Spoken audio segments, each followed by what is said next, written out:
Hello, welcome to the video lecture on antenna-wave propagation. In this video lecture, we will see finite length dipole and loop antenna. So in case of the finite length dipole, the dimension of the antenna, which is finite when the length is lambda by 4, when the length is lambda by 2, when the length is lambda, when the length is 3 lambda by 2. So in this case, the length is fixed depending on the lambda scale. Now you can see when we have the scale length is equal to exactly equal to lambda by 2, we have this waveform, that is the current nature. So current has this form when the length is lambda by 2. Now when the length is equal to lambda by 4, you can have this type of the current. You remember, when the length is lambda by 4, we have somewhat the triangular type of the current. When the length is equal to lambda, when the length is equal to lambda, we have the two half loops here. Here it is 0, here it is 0, here it is 0, and here we are getting the maximum value when the length is lambda. When the length is 3 lambda by 2, you can observe here, this is one pattern, the next pattern, and the another pattern. Now in this case, in case of the finite length dipole, what we have, the current is the sinusoidal over its length. The current is the sinusoidal. We know in case of infinitesimal dipole, short dipole, the current is constant. In case of the small dipole, the current is triangular. And in case of the finite length dipole, here the current is sinusoidal. Now the nature of sinusoidal current is I bar is I0 sine k L by 2 minus Z Az bar for 0 to L by 2, where the length is varies, Z is varies from 0 to L by 2. When length is varies from minus L by 2 to 0, we have the nature of current is equal to I0 sine k L by 2 plus Z. We know that in the previous case here, if you divide the length into two different parts, here we have the positive slope, here we have the negative slope. Similarly, approximately we can indicate the equations here, which is the sinusoidal one, and here this indicate the positive slope, whereas this indicate the negative slope. Now we have to calculate here. We know L is equal to lambda by n, so it is indicating the finite length, and this derivation is a general derivation where we are calculating for lambda by n, and n is the integer or fractional number. Now if the antenna is a half length dipole, then length is lambda by 2, so in that case n is equal to 2. Now we have analyzing this part using the length is equal to lambda by n, where n is a general form, it is the n is a integer or n is a fractional, and for the general number n, now we are going to solve, we are going to analyze the finite length dipole. After analyzing, you put the value of n here, you will get the particular parameters, particular equations for that particular length dipole. So in case of the magnetic vector potential, we already know that it is equal to A bar is equal to mu 4 pi, mu upon 4 pi integral I bar e raised to minus j k capital R upon R into dr. And also we have the one more part here, that is the two components are here. We have to divide the length into two different lengths. One is from minus L to 0, other is from 0 to L by 2, that is plus L by 2. So similarly we have the two integrals because of the two different limits, and put the nature of the current for that particular length. After that we have to solve these equations. So after solving these equations, we have A bar is equal to mu I0 upon 2 pi rk sine square theta e raised to minus j k r into sine square pi by n into cos pi by n into cos of theta minus cos square pi by n sin pi n cos theta into Az bar. So Az component of vector magnetic field is mu I0 upon 2 pi rk sin square theta e raised to minus j kr into sin square pi upon n cos of pi upon n cos of theta minus cos square pi by n sin pi by n cos of theta. You remember that in this case we have a general equation of magnetic vector potential. Now we know the magnetic field intensity is the curl of vector magnetic potential. So del cross A bar, which gives us the B bar, which gives us the mu H bar. Now take the spherical coordinate of system and convert to the spherical coordinate of system. In my last video lecture, I have explained that how to convert this Cartesian to the spherical coordinate of system. We are getting this formula, that is AR is equal to AZ cos of theta, A theta is equal to minus AZ sin of theta, A phi is 0. Now we have the AZ, already we have calculated.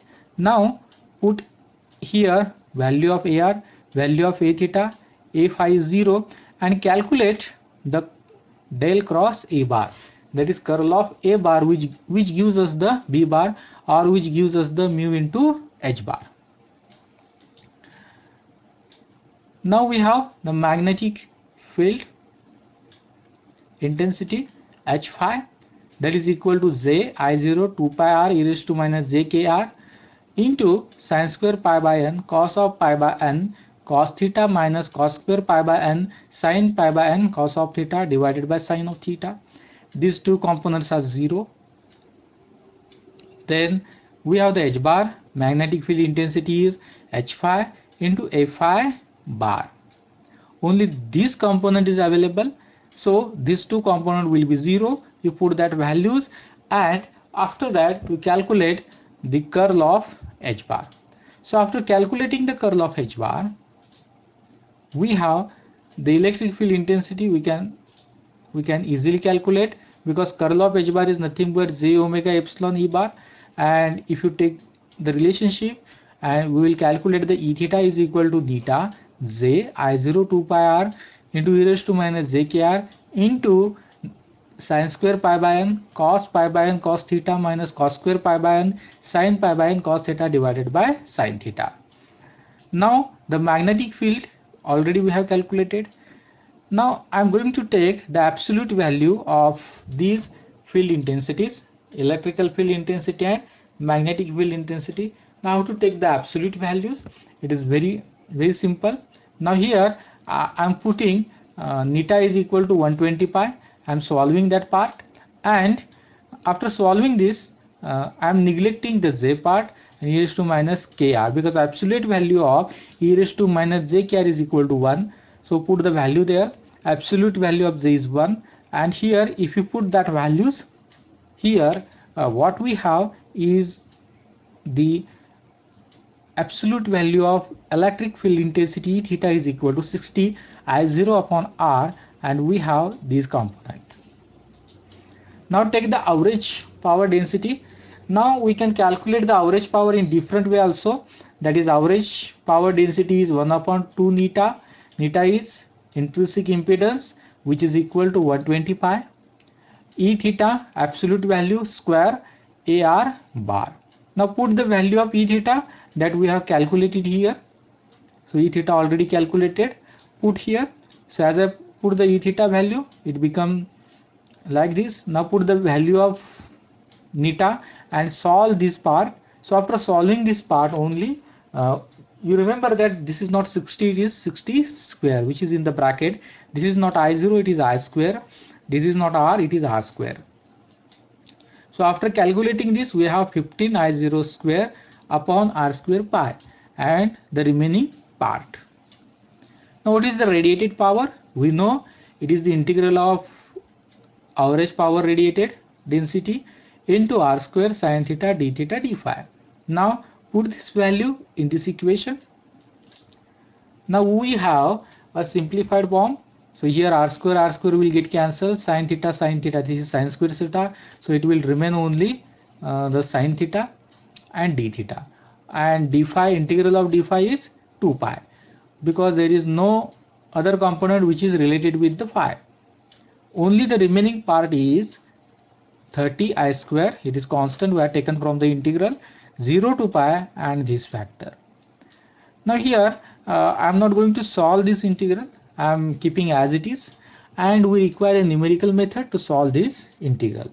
So any numerical integration method we can use to solve this integral for the particular value of n. So if lambda by 2 antenna is taken, that is half wavelength antenna, then lambda by 2 antenna means the n is equal to 2. So you put the n equal to 2 and you will get the value, and using the numerical integration method we have the different formulas in the numerical method. Use that formulas and calculate the integral here. The radiation resistance is like this. So again here we have to do the same thing, we have to calculate using the numerical method, numerical integration method. Now we know that it is very difficult at this stage to analyze this generalized formula. So I have taken one example. In this example I have taken a half plane dipole, which is very popular, and it is known as the lambda by 2 antenna, where the physical length is equal to the lambda by 2. Now in general case, now n is equal to 2. So here you can see the waveforms, which is sinusoidal in case of the finite length dipole, in case of the half length dipole. You remember in case of the lambda by 4 it is somewhat triangular. In case of the short it is what we have, it is in terms of the triangular in nature. Here in case of the infinitesimal dipole we have a constant current. Now in case of the half plane dipole, when its length is exactly equal to lambda by 2, that is lambda by 2 antenna, the current is sinusoidal in the nature. Now the capital R is here, the small r is here, and we have a factor there, there is a difference here, and we can define the current here. Now we can define current in different way also. So instead of taking that, we can define H also here. We know that 2h is nothing but the length. So here the current is sinusoidal because the length is lambda by 2, and vector magnetic potential. Now you can see here, now put n equal to 2 here. So it is sine square pi by 2, it is cos square pi by 2. We know cos square pi by 2 and cos pi by 2, cos 90 is equal to 0. So this portion is become 0. Sine square pi by 2, it is 1. So here we have only this component. In case of the half plane dipole, the vector magnetic potential is mu I0 upon 2 pi rk sine square theta into e raised to minus jkr cos of pi by 2 cos theta. You remember this equation because this is a very important equation in case of lambda by 2 antenna. Next, to calculate the magnetic field intensity h bar, already we know in case of the spherical coordinate system we have to convert this Sz into the AR and A theta component. We are using the equations here, that is curl of A bar is nothing but in spherical coordinate of system, you put that value here, AR and A theta value, A phi is 0, you put there and you calculate this. After calculating this, we have A phi component which is equal to J I0 2 pi r e raised to minus jkr, and we have a factor here, that is cos pi by 2 cos theta upon sin theta. So this is a very important part, which is the function of theta, which governs the radiation pattern. So it gives us a radiation pattern of lambda by 2 antenna, and it gives us a magnetic intensity. Similarly, if we have the magnetic field intensity, we can calculate electric field intensity. We have the relationship that J omega epsilon E square is curl of H bar. HR and H theta, HR and H theta is 0, so put 0 here. H phi is given, you can put here, and we can solve this integral. So after solving this integral, we have E theta is neta J I0 2 pi r e raised to minus j k r cos pi by 2 cos theta upon sin theta.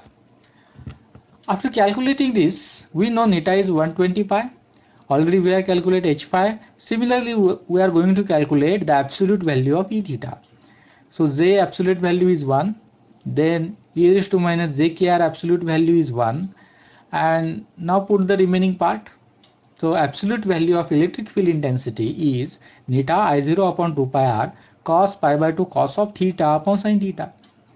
So it is very simple part. Now this part is somewhat constant, only neta I0 upon 2 pi, because current is constant. If you assume that amplitude is constant, neta is constant 120 pi, 2 pi is constant. Only variable is r here, and if you take a particular observation point, then r is you remember that r is constant. Then we know that the radiation pattern is radiation pattern is depend on this factor, and this factor governs the radiation pattern of lambda by 2 antenna. Put value here 120 pi, neta is equal to 120 pi. So the absolute value of E theta is 60 I0 upon r cos pi by 2 cos theta sin theta. Again you remember that we have one factor here 1 by r, and we remember that 1 by r factor governs the far field part.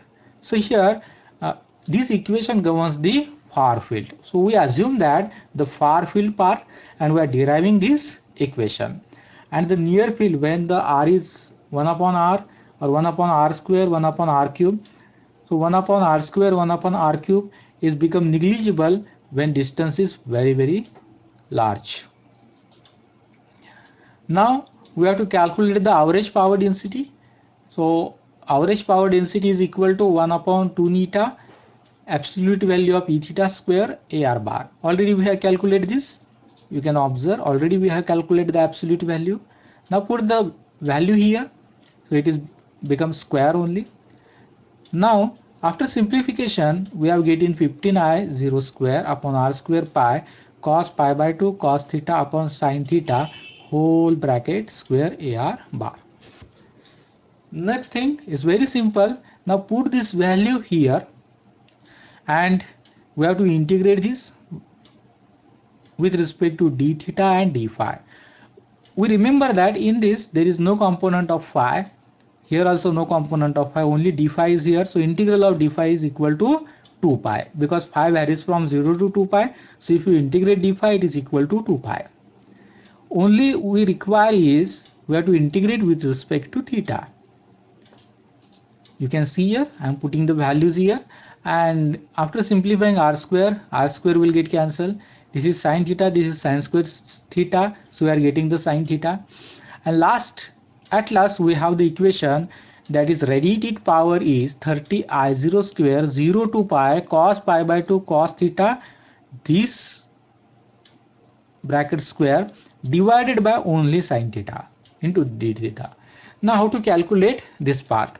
What I did here, I am doing the numerical integration method. So I have implement the Simpson's 1/3 method for calculating this integral, and I have computed for the 2 decimal places, and after that I am putting that value and multiplying with the 30. So the P radiated is equal to 36.56 I0 square. So I recommend to the student to simulate the numerical method for this integral and evaluate this. You just verify that, you prove that the radiation pattern is 36.56 I0 square. You evaluate the integral using any numerical method. You can use trapezoidal method, Simpson's method, or any other method what you have known. Then the radiation resistance is radiated is 2 into P radiated upon I square, which is equal to, if you put this value here, I square will get cancelled, and you should multiply with this 2, we are getting 73 ohm. Radiation resistance of lambda by 2 antenna is 73 ohm. Radiation pattern E theta is equal to cos pi by 2 cos theta upon sin theta for lambda by 2 antenna. I suggest the student to calculate half power beam width for this lambda by 2 antenna. Put E theta is equal to 1 upon root 2 or 0.707 and calculate value of theta using Newton-Raphson method. So now if I put here 0.707 minus cos pi by 2 cos theta upon sine of theta is equal to 0, then I am getting one equation here which is in terms of the theta. So first find out f theta, we already calculated, that is 0.707 minus this part. Then calculate f dash theta, take the derivative of this, derivative is possible. After that you use Newton-Raphson method to calculate the root, and that's why you will get the value of theta. You remember that we are getting the value in the radian and then convert into the degree. We are getting only the half part here in this simulation, then you multiply with the 2, you will get in the get the full half power beam width. How to calculate the directivity? Again, it is very simple. Umax is 15 I0 square upon pi and P radiated is 36.56 I0 square. You put the value here in this equation, the directivity is equal to 1.643. You remember the directivity of half length dipole is 1.643. Now we'll forward to the loop antennas. So before forwarding to the loop antennas, now we know that if we have a wire and if we bend as like a dipole, then we have the three type of the dipoles already we have seen. First is the length is very small, infinitesimal dipole, where length is in between lambda by 50 to the lambda by 10, that is the small dipole. And when length is particular length, and which is the lambda by 2, lambda by 4, etc. So in these three configurations we have the current. In first case it is constant, in second case it is triangular, and in third case it is sinusoidal. But when we have a same wire and if you turn that wire into the loop, again we have a phenomena. We have found that practically it is going to radiate the energy. So as they're going to radiate the energy, we have the loop antennas, and we have the two type of the major category of the loop antennas. The first category is the electrically small loops. So if we have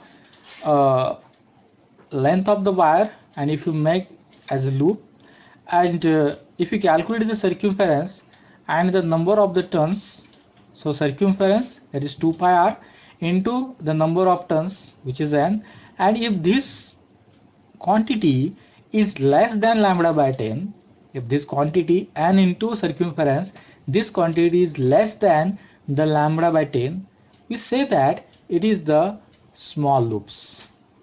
Now small loops are actually having the null direction perpendicular to the plane of loop.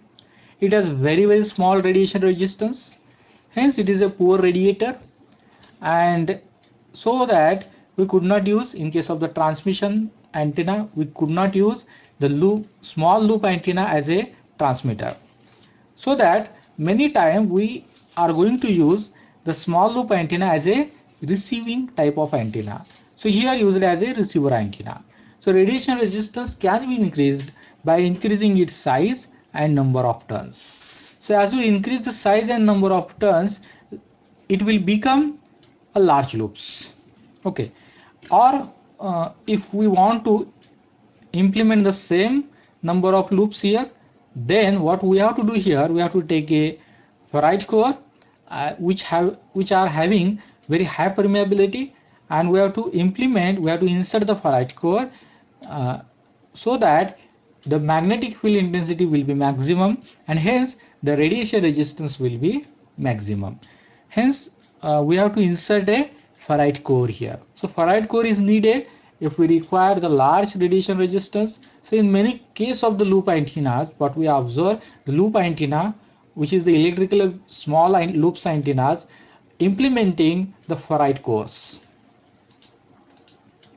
The electrically large loop antennas, here we can say it is large loop, because when the circumference into the number of loop is approximately equal to the lambda.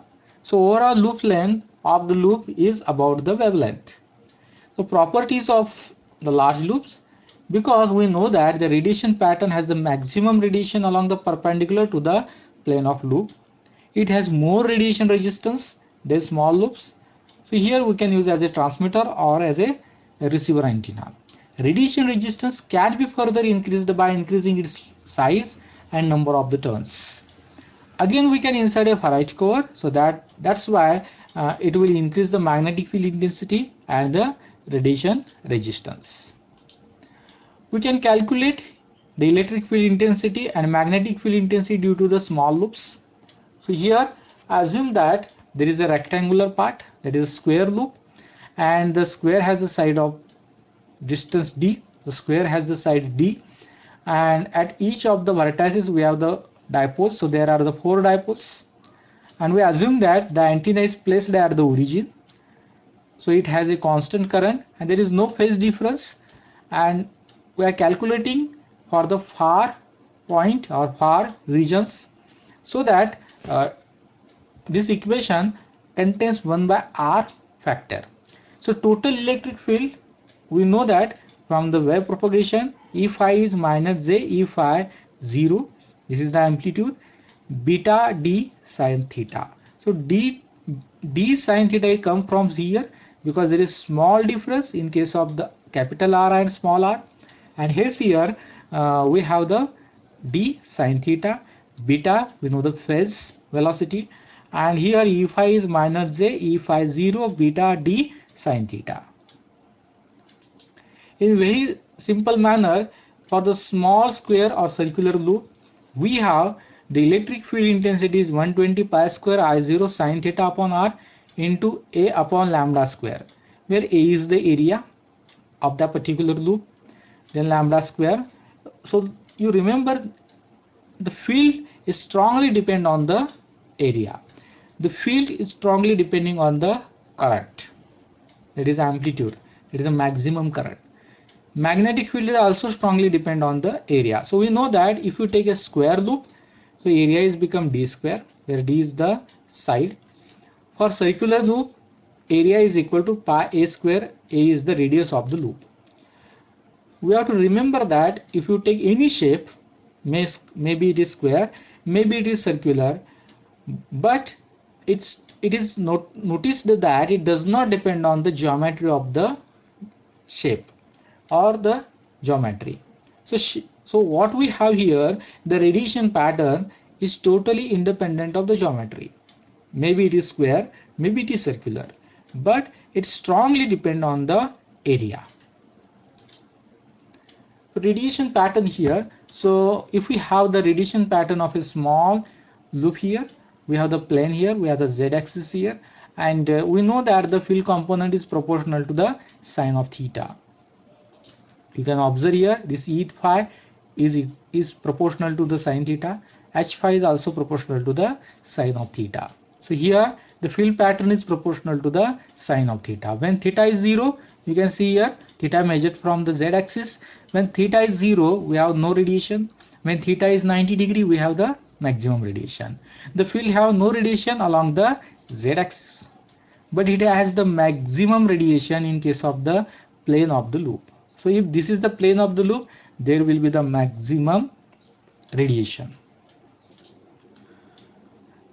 The radiation resistance can be calculated here. So power density is H phi. So here magnetic field intensity pi I0 sine theta upon r a lambda square. So radiated power, that is power density, is 1 by 2 neta H phi, absolute value of H phi square. So if I put H phi, the absolute value here, this is the absolute value of H phi. So it is become this part, whole part square into 1/2 neta. We know neta is 120 pi. So put here. So it is become 120 divided by 2 is 60. It is pi square, it is become pi cube, and this part as it is. Power radiated, we have to calculate the power radiated here. Now put the equation of the power density into the power radiated. and evaluate this integral. So after evaluation, we are putting the power radiated density here, and after simplification we have getting what, that is integration of d phi is 2 pi integration of sine cube theta with respect to theta when the limit is 0 to pi, which is equal to the 4 by 3. Then after simplification we are getting the radiated power is 160 pi raised to 4 into in bracket I0 in bracket a upon lambda square whole bracket square. Now put the value of P radiated in this equation, we are getting the radiation resistance. Radiation resistance is equal to 2 into P radiated, that is the power radiated, upon I square. So you put 2 into the radiated power here as it is, I square, it is I0 square, that will get cancelled here, and we are getting 2 into 160 means 320 pi raised to 4 pi raised to 4, and this part is as it is, a upon lambda square whole bracket square. If you observe here, the radiation resistance is depending also on the a square, that is square of the area. Now the directivity, in this case the small loop antennas are very important in case of the directivity. As we consider the property of the directivity, we know Umax is 60 pi cube I0 a upon lambda square. So here Umax is nothing but U0, which is equal to this part, you remember this. So radiated power is 8 pi U0 upon 3. You can derive this part from this equation. Easily we can get here, it is 8 pi U0 upon 3. If you put this Umax P radiated value here, we are getting the directivity. So directivity comes to be D0 is equal to 3 by 2. You remember that the directivity is equal to the infinitesimal dipole. The directivity of small loop is also equal to the short dipole, but the directivity is not equal to the half length dipole. So half length dipole has a directivity of 1.6 and this directivity is 3 by 2. Now we will see how EMF is induced in the loop. Now this is a very important part, that EMF is getting induced in the loop, and we can use this property for the finding the various directions, so that the antenna loop can be used to find the direction. So highly it is known as the directional finder. In many cases, if we have the EMF induced in the loop, so here EMF is induced, the voltage is induced, which is the function of Em cos omega t, and which is multiplied with this part, that is 2 pi L is length d cos theta. We know what is the d cos theta upon lambda. L into d is nothing but the area, so it is area. We are putting a here because L into d is the area. Then if n is the number of turns in the loop, we have to multiply this whole equation by n. So now we have the equation that induced EMF V is always equal to 2 pi an cos theta upon lambda into Em cos omega t. If you observe here, this is instantaneous voltage V, or we can say here, if we neglecting the part that is cos omega t, then what we have here, the remaining part is the amplitude. So if I produce here, the amplitude of induced EMF is 2 pi an cos theta upon lambda into Em. So this is the Vm. So V is equal to Vm cos omega t. Now further this, we have the application of the loop antennas, which is used as a receiving antenna in radios and pagers. Loop antennas are used in applications involving HF, VHF and UHF ranges. Some loop antennas are also used in the microwave range. Most important application is the direction finding. So as a direction finding or DF, the loop antennas are used most of times. So here how we can find the direction here, because this is the main application of the loop antenna. So as we have the loop antenna, we know it is very small, it is portable, and it is useful to finding the direction. So the direction pattern is somewhat it is proportional to the sine of theta. Already we have seen in the analysis of the loop antennas. So it has some donut shape. When the loop is rotated about the vertical axis, so whenever we are rotating about the vertical axis, the maximum and minimum will occur twice. So here minimum is occur. This is for one time, this is for second time at the angle when theta is 90 degree, when theta is 270 degree. But when we have the another 2 points where the maximum is occur when theta is 0 and theta is 180 degree. So we know that in case of the loop antenna, and when we rotate the loop antenna about the z axis or the vertical axis, then we have the four places. In that case, the 2 places having the minima and 2 places having the maxima. Now if we see here the generated EMF, so generated EMF is maximum, V is the maximum when the plane of the loop is along the direction of incoming waves.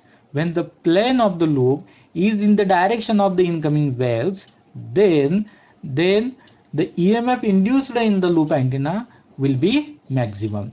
Already we have seen the EMF induced here. So this VM, we say the peak value is maximum, or RMS value is maximum if RMS is Vm divided by root of 2.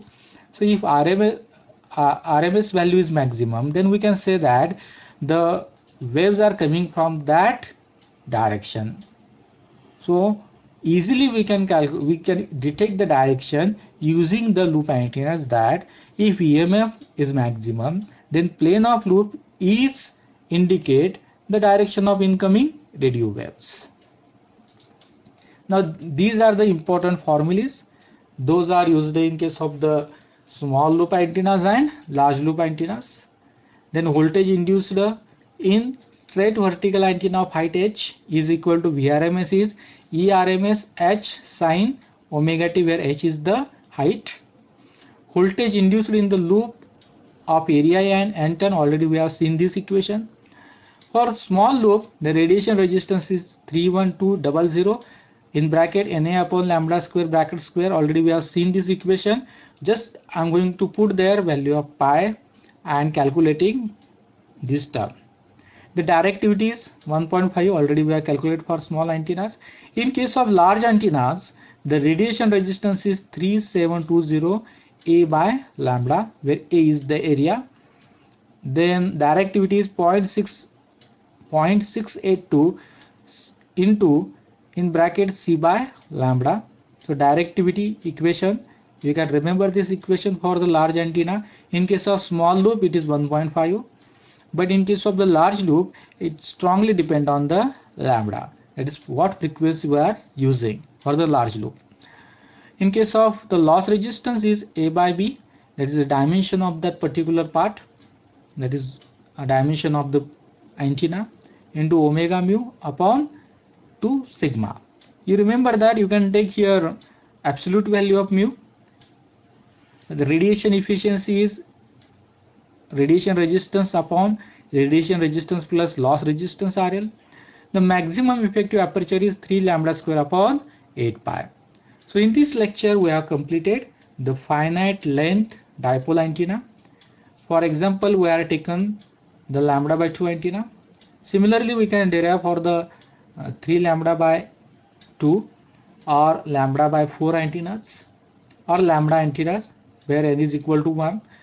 And thus what we have here, after that the loop antennas, in that we have seen the analysis of small loop antenna, and also we have seen the important equations for the large loop antennas. Thank you.